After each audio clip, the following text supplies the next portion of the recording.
মাননীয় কৃষিমন্ত্রী স্যার, আসসালামু আলাইকুম। আপনার কাছে একটি মাত্র অনুরোধ স্যার, আপনার কাছে একটি মাত্র অনুরোধ।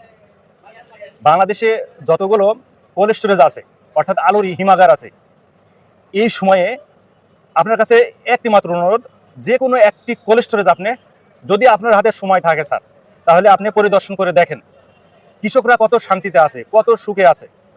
তারা যে কত কষ্ট করে এই ফসলগুলো ফলাইছে, যা আমাদেরকে বাঁচিয়ে রাখে।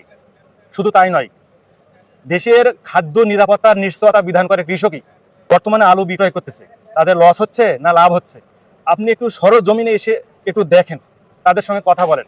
আর একটি বিষয় স্যার, বাংলাদেশে যতগুলো আলুর হিমাগার আছে, প্রত্যেকটা হিমাগারে কত মেট্রিক টন আলু আছে, সেটা জনসংখ্যার চাহিদা মিটিয়ে উদ্বৃত্ত আছে না কম আছে। যদি বেশি থাকে তাহলে সেই আলুর কি অবস্থা হবে।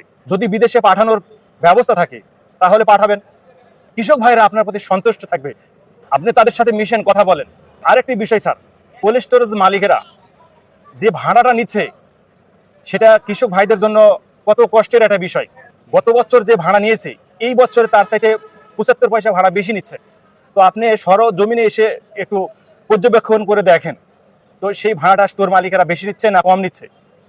তো উভয় পক্ষের সঙ্গে কথা বলে সন্তোষজনক একটা ভাড়া আপনি নির্ধারণ করে দিবেন, তাহলে বাংলার মাটি মানুষ আপনার জন্য দোয়া করবে। ধন্যবাদ, সকলেই ভালো থাকেন স্যার।